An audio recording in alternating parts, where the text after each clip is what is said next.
Republicans have dealt what could be a huge setback to efforts to expand voting rights in Florida. Last fall, you'll remember, voters approved a ballot initiative known as Amendment 4 that restored a convicted felon's right to vote after he or she completed all the terms of the sentence. That's including parole and probation. It does not apply to people convicted of murder or sexual offenses.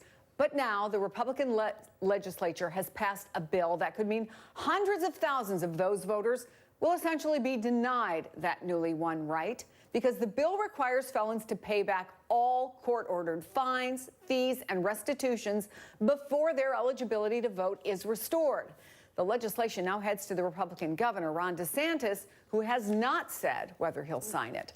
Republicans say the restrictions clarify how the initiative should be put into practice, but opponents say it's no more than voter suppression and could effectively reinstate the poll tax, which was outlawed, by the way, by the 24th Amendment to the Constitution. Joining us now to take a closer look at this is Desmond Meade, former felon who led the fight for Amendment 4 as president of the Florida Rights Restoration Coalition. It's good to see you. So, convicted felons who qualified were just being able to begin registering to vote in January, right? Including you, among the first of the many felons who registered so far. What could happen if the governor signs this legislation? Well, Chris, first of all, thank you for having me on the show this afternoon. And I would like to start by saying that what's lost in a lot of this narrative is that at the heart of what Amendment 4 set out to accomplish was that we removed a 150-year lifetime ban from felon voting in Florida.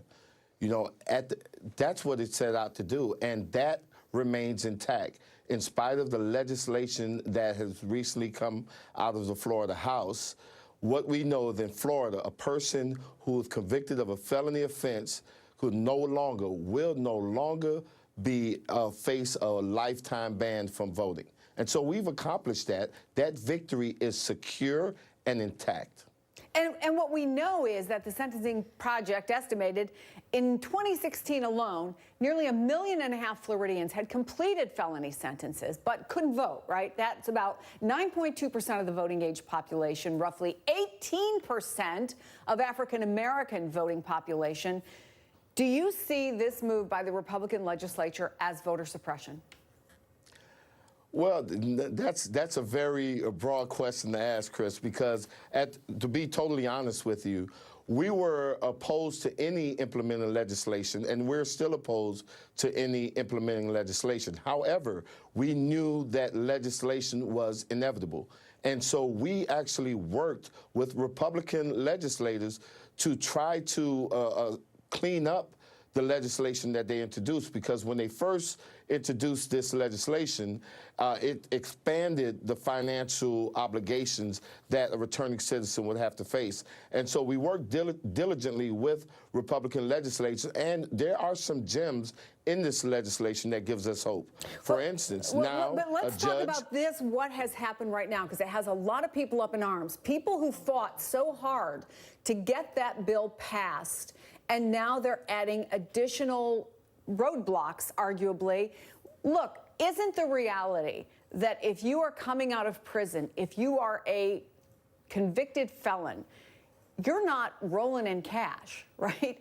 Chances are you're poor.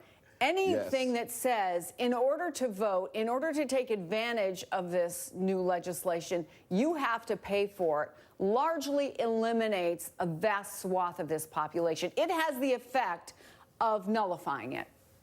It has the potential effect, Chris, because within this legislation is provisions that would allow a judge to waive those financial obligations and or convert them to community service hours.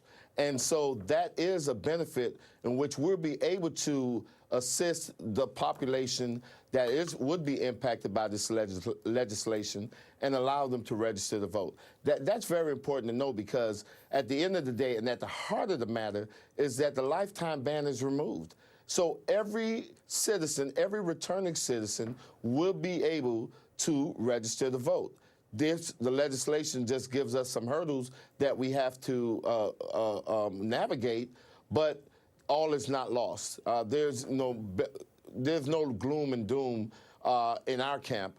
Florida Rights Restoration Coalition, we're actually excited about getting ready to really go out there, you know, under the new law, if the governor does in fact sign this, and register these people to vote. You're talking about at least 700,000 returning citizens who are not even impacted by this legislation. That in a state where a governor race was decided by 30,000, a congressional race decided by 15,000 votes, and presidential races typically decided by 100,000.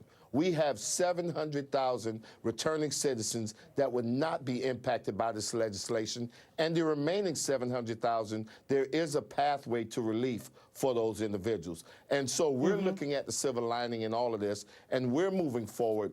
No, we would love to have bipartisan legislation. We would have loved if there was no legislation at all, but we're working with what we have. This is an issue that impacts people from all walks of life, all political persuasions, and we're going to make voting exciting again in Florida.